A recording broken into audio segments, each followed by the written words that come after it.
I can't remember the last time I smiled. Not the kind that reaches your eyes. Not even for a single second. I see them everywhere. Boys laughing. Voices spilling into dusty streets. Phones lighting up with messages I don't read. Memes I don't understand. Their smiles are warm, effortless, alive, curling like sunlight around their faces. I nod. I watch.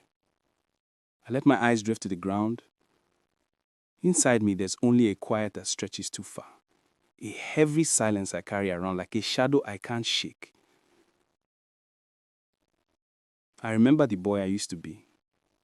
Barefoot in the small yard behind our house, chasing a tattered soccer ball with friends who never stayed still for a second. Their laughter bouncing off the rusted corrugated walls. Mango juice dripping down our hands. Dirt smeared underneath fingernails. The world was small then, yes, but it felt like it could hold anything. Even us. That boy, he was alive. He was real.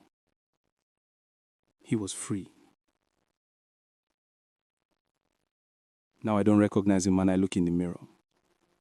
Not really.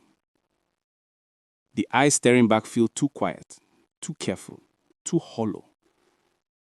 Some mornings, I think I almost see him there. A flicker of sunlight in my chest. A warmth beneath the ribs. But when I smile at my reflection, it disappears before I even notice. And the silence swells again. Filling the room, filling my chest, filling me with something I can't name. People around me notice my quiet. They think I'm serious, moody, maybe even strong. I've heard it whispered, sometimes shouted. He's deep, he's mysterious. They don't see what I see. They don't feel what I feel. They don't see the small cracks inside, the places where laughter used to live, and now only dust remains. They don't see the moments when joy stirs like a bird in a cage, flutters its wings, and then dies before it can take flight. Yesterday, a butterfly landed on my hand. Its wings, patterned and fragile, trembled in the sunlight. I stared at it like I hadn't seen life in years. My lips twitched. Almost smile. A spark. A memory of warmth, of sunlight, of a boy who once existed here, before the world got too loud, before silence became my home. I almost smiled, but he fluttered away, and the shadow returned, heavier than before. I sometimes wonder if it started small.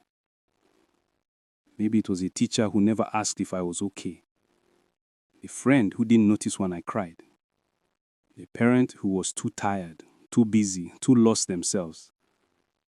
Small cracks, tiny silences, stacked one on top of another until I became this, a boy who doesn't remember how to laugh.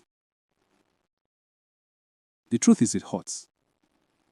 Not like a slap, not like a broken bone, but like cold wind curling around your chest in the middle of the night. You know it's there, and you know it won't go away, and yet you pretend it doesn't exist. You pretend. You nod, you smile for others.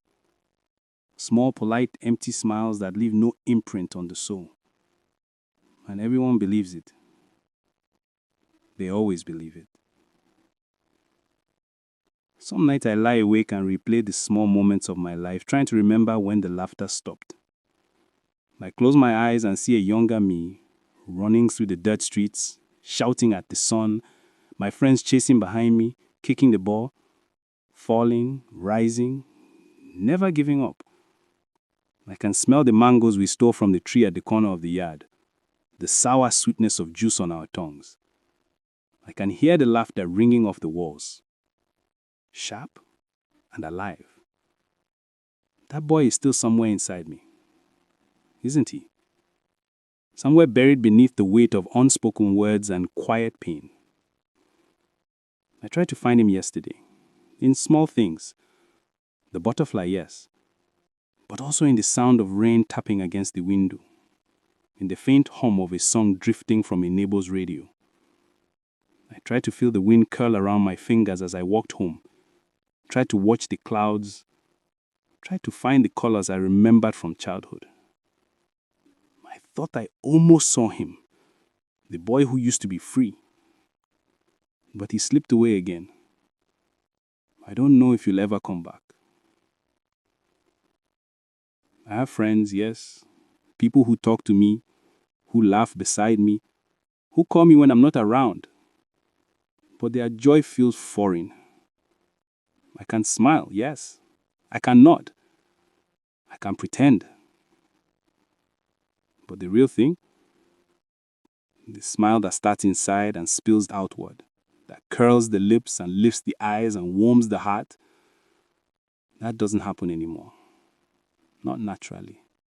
Not yet. I sometimes think I'm afraid. Afraid that if I open myself, if I let a real smile slip, it will shatter under the weight of everything I felt. Afraid that laughter is fragile. Now, too fragile to hold inside me. And so I wait. I watch. I let it pass. Hoping that one day, somehow, it will find me again. There's a strange kind of beauty in these quiets. The world moves fast around me, but here, inside me, time slows. I notice the little things, the way sunlight pulls on cracked walls, the rhythm of the breeze through the leaves, the small, persistent hum of life that doesn't stop even when I feel like I have. Maybe that's what keeps me going. Maybe noticing is enough. Maybe it's the first step toward remembering. Sometimes, late at night, I whisper to myself, maybe tomorrow. Maybe tomorrow I'll remember the boy I was. Maybe tomorrow I'll feel the warmth of laughter again, calling inside me like fire. Maybe tomorrow I'll smile. Not the small, polite kind that hides behind lips. Not the kind I show to others to keep them comfortable, but a real smile. A stubborn smile that reaches the eyes and refuses to leave. Until then, I wait. And I keep noticing. I keep remembering. I keep hoping. Because I am still here. The boy who forgot how to smile. He hasn't left me completely. Not yet. And maybe, just maybe, he's waiting for me to find him.